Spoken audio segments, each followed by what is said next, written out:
Assalamualaikum warahmatullahi wabarakatuh. Selamat pagi.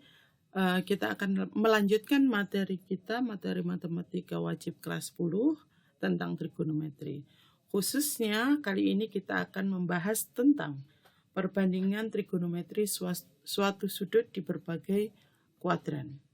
Nah, di sini kita sudah punya diagram kartesius untuk membantu penjelasan tentang perbandingan trigonometri suatu sudut di berbagai kuadran.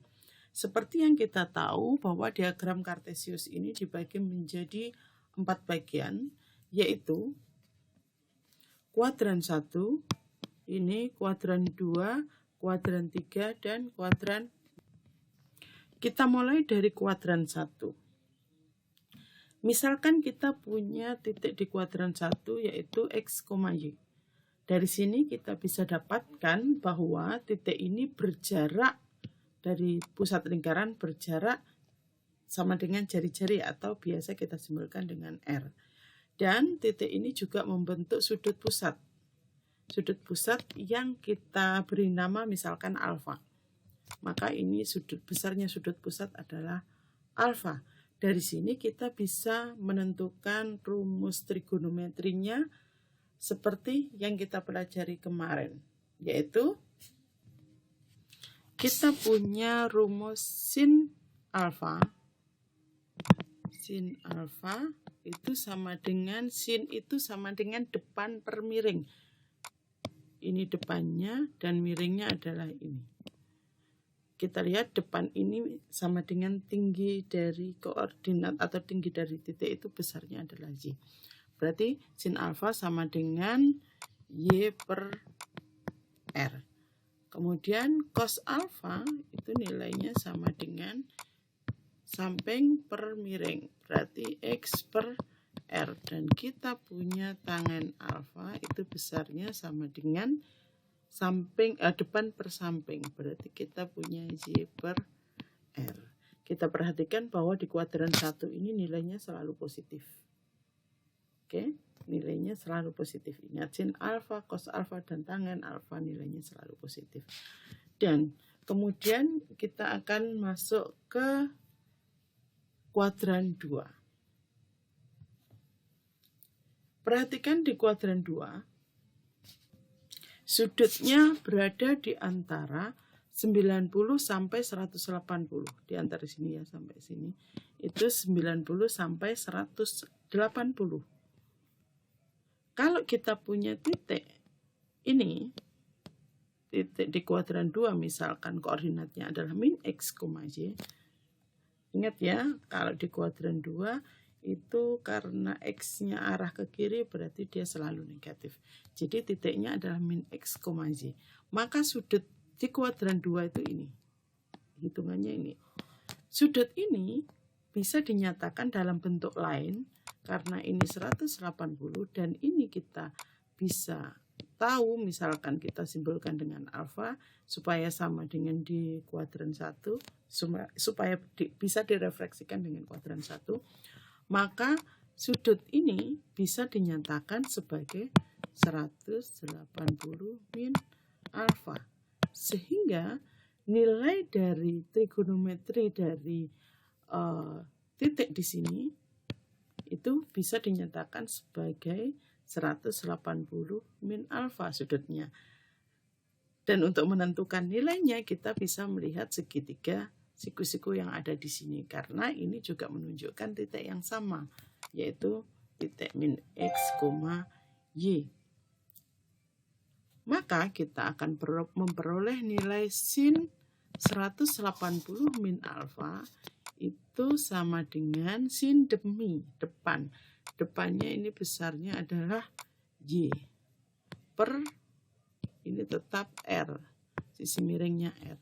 Kemudian cos 180 min alfa sama dengan panjang ini adalah X karena ke kiri berarti min X per R. Dan tangen 180 min alfa itu sama dengan depan Y per min X. min X per R bisa dinyatakan min X per R. Y per min X bisa dinyatakan dengan min Y per X. Masih kita ingat bahwa Y per R di kuadran 1 tadi itu sama dengan rumus sin alfa. Sementara X per R itu sama dengan cos alfa. Berarti min X per R sama dengan min cos alfa. Dan tangen 180 min alfa akan sama dengan min tangen alfa. Oke, jadi seperti itu. Sehingga kita bisa tuliskan yang lebih rapi menjadi seperti ini. Di kuadran 2, sin 180 min alfa sama dengan sin alfa, cos 180 min alfa sama dengan min cos alfa, dan tangen 180 min alfa sama dengan min tangen alfa. Kita lanjutkan dengan kuadran ketiga. Perhatikan, di kuadran 3 itu sudutnya antara 180 sampai 270. Misalkan di sini. Di sini berarti kita punya Y-nya negatif, X-nya juga negatif. Berarti ini min X, Y. Min X, Y. Dan sudutnya adalah kita hitung dari sini sampai sini. Besarnya itu antara 180 sampai 270.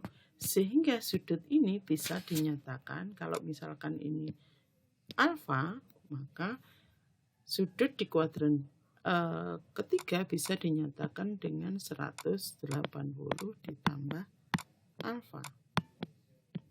Nah, untuk menghitung nilai trigonometri dari 180 ditambah alfa itu sama aja dengan kita melihat dengan segitiga ini. Karena posisi X-nya sama, posisi titiknya sama.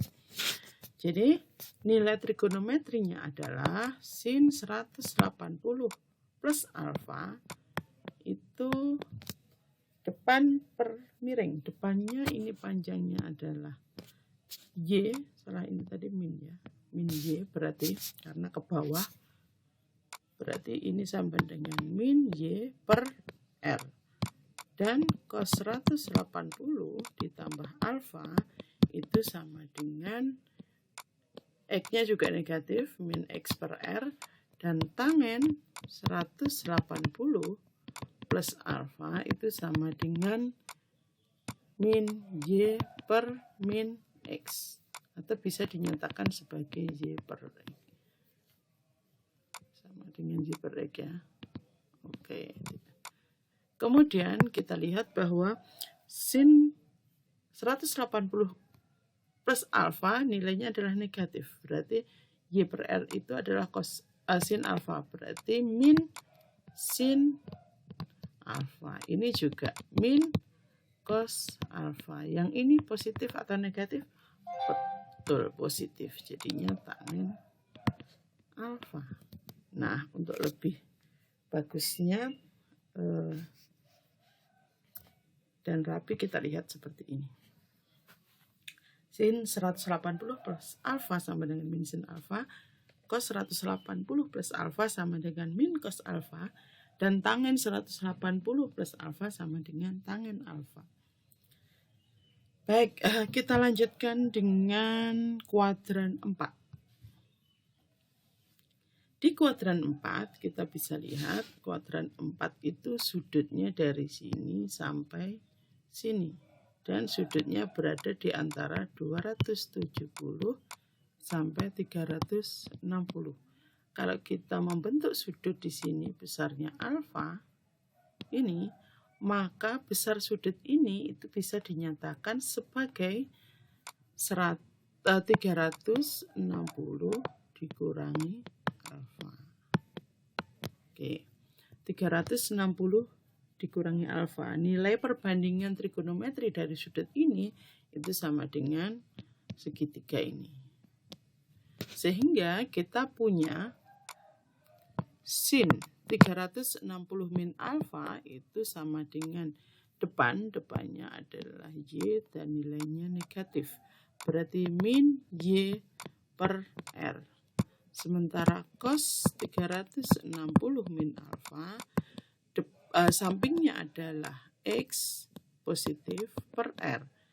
Dan tangen 360 min alfa itu sama dengan tangen Y-nya negatif, X-nya positif. Berarti min Y per X. Sehingga kita lihat Y per R itu sin, berarti ini min sin alfa. X per R itu cos, berarti ini plus cos alfa, dan ini adalah min tangen alfa. Nah, atau kita ganti menjadi seperti ini. Oke. Jadi kesimpulannya ini yang rumus yang akan kita pakai. Atau lebih mudahnya kita nyatakan atau kita sederhanakan menjadi seperti ini. Bahwa di kuadran 1 nilai trigonometrinya selalu positif, baik sin, cos, tangen, kosekan, sekan maupun kotangen. Kemudian di kuadran 2 itu yang positif adalah sinus, di kuadran 3 yang positif adalah tangen, di kuadran 4 yang positif adalah cos. Begitu dan turunannya ya. Jadi kosekan itu positif karena kebalikan dari sin. Dan sekan itu selalu positif di kuadran 4 karena kebalikan dari cos. Baik, kita akan lihat soal atau contoh soalnya seperti